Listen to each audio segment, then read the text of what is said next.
আমরা এই মুহূর্তে রয়েছি বাংলাদেশের সবচেয়ে আলোচিত এবং ব্যয়বহুল প্রকল্প পাবনা ঈশ্বরদীস্থ রূপপুর পারমাণবিক বিদ্যুৎ কেন্দ্রের ঠিক সামনে। আজ থেকে রূপপুর পারমাণবিক বিদ্যুৎ কেন্দ্রের বাষ্প নির্গমনের কাজ শুরু হওয়ার কথা। এই সংক্রান্ত একটি বিজ্ঞপ্তি জারি করেছিল রূপপুর পারমাণবিক বিদ্যুৎ কর্তৃপক্ষ। এর আগেও বাষ্প নির্গমনের কাজ হয়েছিল।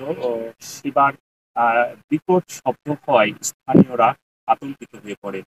ফলে এবার যখন বাষ্প নির্গমনের কাজ শুরু করবে কর্তৃপক্ষ, তার আগেই একটি বিজ্ঞপ্তি জারি করেছিল। আমি যদি এটাকে আমার পিছনে রূপপুর পারমাণবিক বিদ্যুৎ কেন্দ্র, সেখানে পারমাণবিক চুল্লি রয়েছে দুইটা।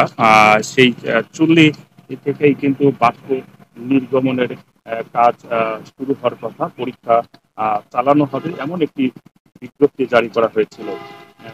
এই বিজ্ঞপ্তিতে বলা হয়েছিল যে উচ্চ চাপের বাষ্প নির্গত হওয়ার বিমানের মতো এবং যুদ্ধ বিমানের মতো বিকট শব্দ হতে পারে এমন একটি আহ, সতর্কতা জারি করা হয়েছিল।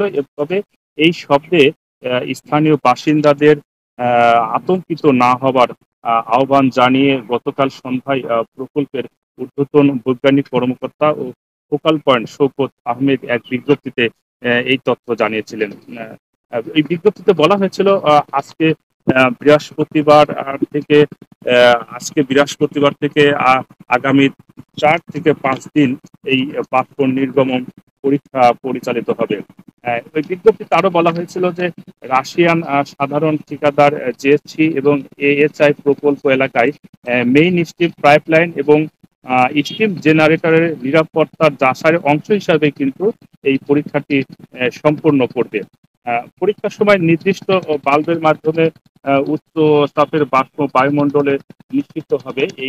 এর ফলে কিন্তু বিকট আকারে শব্দ হবে, যার ফলে স্থানীয়রা আতঙ্কিত হওয়ার, এর আগে যেহেতু স্থানীয়রা আতঙ্কিত হয়েছিল, ফলে এবার প্রকল্প কর্তৃপক্ষ মানে সতর্কতার জন্য এই বিজ্ঞপ্তিটা জারি করেছিল। ওই বিজ্ঞপ্তিতে বলা হয়েছিল যে আসলে এই শব্দ বড় আকারে হলেও সম্পূর্ণ পূর্ব নির্ধারিত এবং স্বাভাবিক এবং জনসাধারণের জন্য নিরাপদ। এতে জনসাধারণের কোনো ধরনের ঝুঁকি বা ক্ষতির সম্ভাবনা কিন্তু নেই। পারমাণবিক বিদ্যুৎ কেন্দ্রের স্থায়িত্ব, মান এবং নিরাপত্তা নিশ্চিত করতে বিশ্বব্যাপী কিন্তু এই ধরনের পরীক্ষা চালানো হয় বলে ওই বিজ্ঞপ্তিতে জানানো হয়েছিল। আমি এই প্রকল্প সম্পর্কে যদি একটি ছোট্ট ধারণা দেই, এই প্রকল্প কিন্তু চলতি বছরের অক্টোবরে, অর্থাৎ গত অক্টোবর মাসেই কিন্তু আনুষ্ঠানিকভাবে উদ্বোধন হওয়ার কথা ছিল, কিন্তু শেষ পর্যন্ত আর উদ্বোধন হয়নি নানান জটিলতার কারণে।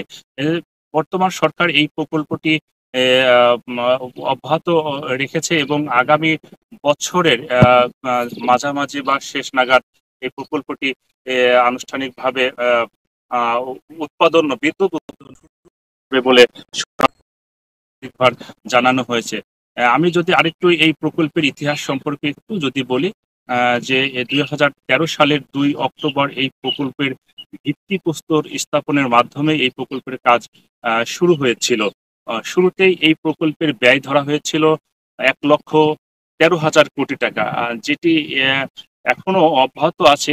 ধারণা করা হচ্ছে এই ব্যয় 1.5 লক্ষ কোটি টাকা আর উপরে গিয়ে পৌঁছবে। দুটি ইউনিট রয়েছে এই রূপপুর পারমাণবিক বিদ্যুৎ কেন্দ্র। দুটি ইউনিট থেকে 2400 মেগাওয়াট বিদ্যুৎ উৎপাদন হবে। এক একটি ইউনিট থেকে 1200 মেগাওয়াট বিদ্যুৎ উৎপাদন হওয়ার কথা। সেই কার্যক্রমের শেষের দিকে, কার্যক্রমের শেষের দিকে না, শেষ মুহূর্তের প্রস্তুতি হিসাবে কিন্তু এই বাষ্প নির্গমনের কাজ পরীক্ষা শুরু হওয়ার কথা আজ থেকে। এই ছিল আমার কাছে সর্বশেষ। আমরা বাষ্প নির্গমনের শুরু হলে বা তথ্য পেলে আবার আপনাদের সঙ্গে